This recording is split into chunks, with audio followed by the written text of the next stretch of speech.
बिस्मिल्लाहिर्रहमानिर्रहीम। अस्सलाम वालेकुम। आज मैं आपके साथ पानी पूरी की रेसिपी शेयर करूंगी और ये पानी पूरी जो है मैं अपने तरीके से आपको बनाना बताऊंगी जैसे हमारे घर में बनते हैं। तो ये गोलगप्पे जो है फूलेंगे भी अच्छे से और क्रिस्पी भी होंगे। तो चलिए फटाफट से स्टार्ट करते हैं। यहाँ पर मैंने लिया है गंदम का आटा जो रेगुलर घरों में इस्तेमाल होता है रोटी बनाने के लिए। तो ये मैंने फ़ाइन आटा लिया है और ये मेरे पास है 1.5 कप आटा।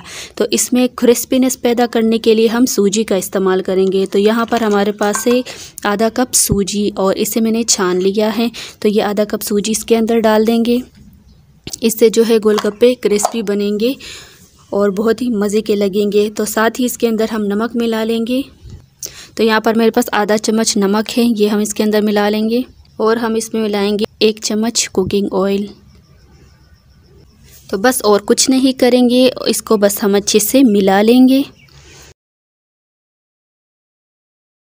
तो अब हम इसमें थोड़ा थोड़ा पानी मिलाएंगे। ये हमारे पास 1 गिलास पानी है, ये हम डालेंगे और इसे मिक्स करते जाएंगे। अच्छा, बाज़ लोग कहते हैं कि हमारे गोलगप्पे जो है फूलते नहीं हैं, क्रिस्पी नहीं बनते। तो ये सभी प्रॉब्लम्स जो है मैं आज आपके सॉल्व कर दूंगी और फूलेंगे भी आपके गोलगप्पे अच्छे से और क्रिस्पी भी होंगे। तो आटे को हमने इकट्ठा कर लिया है। अब हम इसे 1 मिनट तक इस तरह से मसलेंगे ताकि अच्छी सी इसकी चिकनी डो बन जाए। तो ये हमारे पास डो जो है बनकर तैयार हो गई है और ये देखिए इतनी ये सख्त है। तो अब हम इसे रेस्ट पे रखेंगे 20 मिनट तक। हम इसे कपड़े से ढक लेंगे ताकि इसको हवा ना लगे। आप ढक्कन से भी ढक सकते हैं इसको। 20 मिनट के बाद हम इसको चेक करेंगे। 20 मिनट हो गए हैं, अब हम चेक कर लेते हैं। तो डो हमारी अच्छे से सेट हो गई है। अब हम इसको बेल लेते हैं। तो यहाँ पर मैंने बोर्ड रख दिया है, इसके ऊपर हम डो रख देंगे और एक बार इसको फिर से इस तरह से मसल लेते हैं और इसके अब हम पेड़े काट लेते हैं।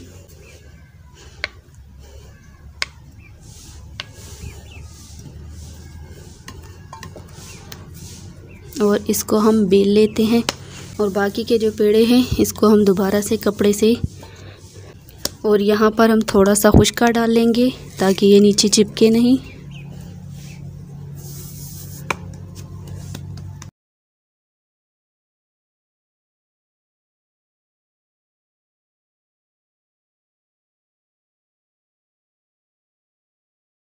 तो एक्स्ट्रा डो जो है वो हम हटा लेते हैं। हमने एक्स्ट्रा डो हटा ली है और ये आप देख सकते हैं इतने आपने बारीक गोलगप्पे बेल लेने हैं। तो इसे हम रख देते हैं ट्रे में। ट्रे में मैंने कपड़ा चढ़ा दिया है ताकि ये नीचे से चिपके नहीं और इसी के ऊपर हम सारे गोलगप्पे जो है वो रख लेते हैं। तो इसी तरह से हम बाकी के भी गोलगप्पे जो है वो बेल लेते हैं। तो घी हमारा यहाँ पे गर्म हो गया है और अब हम इसमें गोलगप्पे डालेंगे और इसे हम यूँ प्रेस करेंगे और छोड़ेंगे तो ये फूल के गोलगप्पा फूल जाएगा। इसी तरह से हम बाकी के भी डाल लेते हैं। तो यहाँ पर हमने सारे गोलगप्पे फ्राई कर लिए हैं और अब मैंने इन्हें धूप पे फैला दिया है ताकि ये सूख जाए, क्योंकि ये भी सॉफ्ट होते हैं ना, तो सूखने के बाद ये क्रिस्पी हो जाते हैं। तो मैंने इसे धूप में रख दिया है। तो बहुत ही अच्छे बने हैं। इसे हम धूप पे 2-3 घंटे के लिए रख देते हैं ताकि अच्छे से ये क्रिस्पी हो जाए।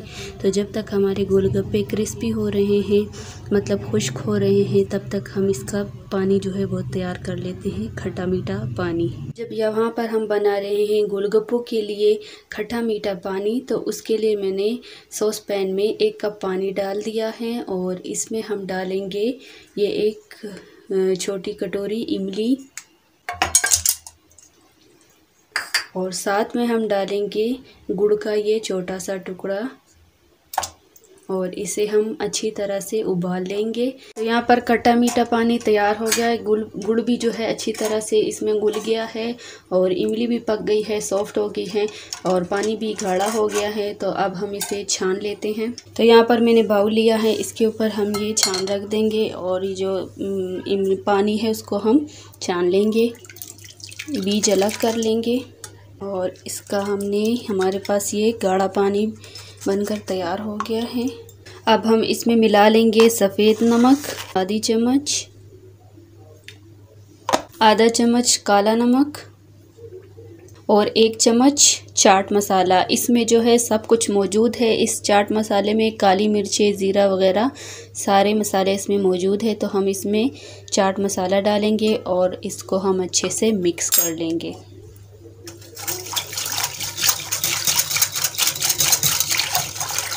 तो सारी चीज़ें हमने इसके अंदर मिक्स कर लिए हैं और अब हम इसमें डालेंगे पानी। तो इसमें मैंने आधा लीटर पानी डाल दिया है और बिल्कुल परफेक्ट ये पानी बना है, बहुत ही मज़े का बना है। तो चलिए अब हम इसके साथ गोलगप्पे जो है सर्व कर लेते हैं। तो यहाँ पर हमारा खट्टा मीठा पानी भी तैयार है और गोलगप्पे भी सूख कर तैयार हो गए हैं। ये आप देख सकते हैं कितने क्रिस्पी बने हैं। ये देखिए बहुत ही मज़ेदार ये गोलगप्पे बने हैं। ज़रूर इस रेसिपी को ट्राई करिएगा और कमेंट करके मुझे ज़रूर बताइएगा कि आपको ये रेसिपी कैसी लगी। तो चलिए अब आपसे इजाज़त चाहूँगी। अपना ढेर सारा ख्याल रखिए, दुआओं में मुझे याद रखिए। अल्लाह हाफिज़।